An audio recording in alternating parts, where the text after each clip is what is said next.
Hi friends, അങ്ങനെ ഇന്ന് എനിക്ക് തൗജിയുടെ ക്ലാസ് അറ്റൻഡ് ചെയ്യാൻ വേണ്ടിയിട്ട് പോകണം. അപ്പോൾ എന്നാലേ എൻ്റെ വിസ പ്രോസസ്സൊക്കെ നടക്കത്തുള്ളൂ. എന്തായാലും എനിക്ക് ജോലി കിട്ടിയിരിക്കുന്നു. അപ്പോൾ ഞാൻ എന്തായാലും രാവിലെ തന്നെ ഇറങ്ങി. അളിയനും പെങ്ങളും ഒക്കെ ജോലിക്ക് പോകാൻ ഇറങ്ങിയപ്പോൾ അവരുടെ കൂടെ തന്നെ ഇറങ്ങി. അളിയെ എന്നെ ഒന്ന് ഡ്രോപ്പ് ചെയ്യാമെന്ന് പറഞ്ഞിരുന്നു. കാരണം അവർക്ക് ഷാർജയിലാണ് ജോലിയെങ്കിലും എനിക്ക് ദുബായിലാണ് പോകേണ്ടത്. പക്ഷേ എന്നാലും എന്നെ കൊണ്ടൊന്ന് ഡ്രോപ്പ് ചെയ്തിട്ടൊന്ന് പോകാമെന്ന് പറഞ്ഞു. അങ്ങനെ ഞാൻ തൗജി സെൻറ്ററിലെത്തി. തൗജി സെൻറ്ററിൻ്റെ ഉള്ളിലേക്ക് പോയി. അവിടെയാണ് ക്ലാസ് നടക്കുന്നത്. ഇതാണ് നമ്മുടെ ക്ലാസ് സ്റ്റാർട്ട് ചെയ്തു. UAE നമ്മൾ പാലിക്കേണ്ട നിയമങ്ങളെക്കുറിച്ചും നമുക്ക് കിട്ടേണ്ട ആനുകൂല്യങ്ങളെക്കുറിച്ചുള്ളൊരു ക്ലാസ്സാണ്. അതിനുശേഷം ഞാൻ പുറത്തേക്ക് ഇറങ്ങി. ഇതൊരു വലിയ ഷോപ്പിംഗ് മാളാണ്. ഇത് ഷെയ്ഖ് സായദ് റോഡിലെ ഉള്ള ഒയാസിസ് സെൻ്ററാണ്. അപ്പോൾ ഇതിനകത്ത് ഒരുപാട് ഷോപ്പുകളുണ്ട് കേട്ടോ. ഒരുപാട് ഇലക്ട്രോണിക് ഷോപ്പുണ്ട്, അതുപോലെ തന്നെ ക്ലോത്ത്സിൻ്റെ, ടോയ്സിൻ്റെ, എനിക്ക് കോഫി ഷോപ്സ് ഉണ്ട്. അപ്പോൾ അങ്ങനെ ഞാൻ അവിടെ ഒന്ന് രണ്ട് ഷോപ്പിലൊക്കെ കയറി. ഇലക്ട്രോണിക് ഷോപ്പിലാണ് ഞാൻ ആദ്യം കയറിയാണ്. എനിക്ക് ഒരു സാധനം വാങ്ങേണ്ട ആവശ്യമുണ്ടായിരുന്നു. അപ്പോൾ അതെന്തായാലും തൽക്കാലം അവിടെ അവൈലബിൾ അല്ല, ഓൺലൈനിൽ മാത്രമേ കിട്ടാൻ സാധ്യതയുള്ളൂ.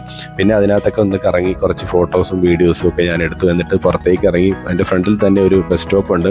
ബസ് സ്റ്റോപ്പിലെത്തിയപ്പോൾ എനിക്ക് മനസ്സിലായി അവിടെ നിന്ന് ഒരു 20 മിനിറ്റ് നടന്നു കഴിഞ്ഞാൽ മെട്രോ സ്റ്റേഷനിലേക്ക് എത്താൻ പറ്റും. എന്നാലും എനിക്ക് കുറച്ചുകൂടെ പെട്ടെന്ന് പോകാൻ പറ്റും. അപ്പോൾ മെട്രോ സ്റ്റേഷനിലേക്ക് നടക്കണമെങ്കിൽ ഏകദേശം ഒരു 15-20 മിനിറ്റ് നടക്കണം. പക്ഷെ നല്ല കാലാവസ്ഥയായിരുന്നു. വെയിലുണ്ടെങ്കിൽ പോലും ഒട്ടും ചൂടൊന്നും ഇല്ലായിരുന്നു. നല്ല കാറ്റടിക്കുന്നുണ്ടായിരുന്നു. ചെറിയ തണുപ്പുള്ളൊരു കാറ്റായിരുന്നു. അങ്ങനെ ഞാൻ എന്തായാലും നടക്കാൻ തുടങ്ങി. അങ്ങനെ ഞാൻ മെട്രോ സ്റ്റേഷനിലെത്തി. ഇനി മുകളിലേക്ക് പോകണം. അവിടെയാണ് മെട്രോ വരുന്നത്. എന്തായാലും ഉച്ച സമയമായതുകൊണ്ട് തന്നെ മെട്രോയ്ക്കകത്ത് വലിയ തിരക്കൊന്നും ഉണ്ടായിരുന്നില്ല. മോർണിംഗിലും ഈവനിങ്ങിലുമാണ് ഏറ്റവും കൂടുതൽ ആൾക്കാർ മെട്രോ ഉപയോഗിക്കുന്നത്. ഇപ്പോൾ ഏകദേശം 1 മണി ആയിരിക്കുന്നു. അതുകൊണ്ട് തന്നെ ഒട്ടും തിരക്കില്ലാത്തൊരു സമയമായിരുന്നു. അങ്ങനെ മെട്രോയ്ക്കുള്ളിൽ കയറി പുറത്തുള്ള കാഴ്ചകളൊക്കെ കണ്ട് ഞാനിങ്ങനെ നിൽക്കുകയായിരുന്നു. എന്തായാലും ഫോൺ എടുത്ത് കുറച്ച് വീഡിയോസ് എടുക്കാമെന്ന് വിചാരിച്ചു. കാരണം പകൽ സമയത്ത് ഈ ഒരു ഉയരത്തിൽ യാത്ര ചെയ്തുകൊണ്ട് ഈ കാഴ്ചകൾ കാണാൻ ഭയങ്കര രസമാണ്. അപ്പോൾ എന്തായാലും ഞാൻ കുറച്ച് വീഡിയോസൊക്കെ എടുത്തു. അതിനകത്ത് 1-2 സെൽഫിയൊക്കെ എടുക്കുകയൊക്കെ ചെയ്തു. മറ്റുള്ളവരൊക്കെ എന്നെ തന്നെ നോക്കുന്നുണ്ടായിരുന്നു. അതൊന്നും ഞാൻ മൈൻഡ് ചെയ്തില്ല. കാരണം അങ്ങനെ നോക്കിക്കഴിഞ്ഞാൽ നമുക്ക് ഒരിക്കലും വീഡിയോസും ഫോട്ടോസൊന്നും പബ്ലിക് പ്ലേസിൽ നിന്ന് എടുക്കാനേ പറ്റത്തില്ല.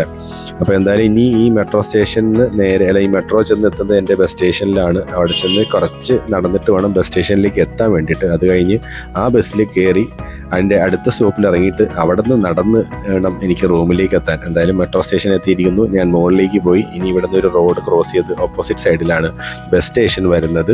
എന്തായാലും ഞാൻ ബസ് സ്റ്റേഷനിലേക്ക് എത്തിയപ്പോഴത്തേക്ക് തന്നെ എനിക്ക് പോകേണ്ട ബസ് അവിടെ റെഡിയായിരുന്നു. പിന്നെ ഒന്നും നോക്കിയില്ല. ഓടിച്ചെന്ന് ബസ്സിനകത്ത് കയറി കാർഡും പഞ്ച് ചെയ്ത് ഒരു സീറ്റും പിടിച്ചു ഇരിപ്പായി. അപ്പോൾ അടുത്തൊരു വീഡിയോ ആയിട്ട് വീണ്ടും കാണാം. Bye bye.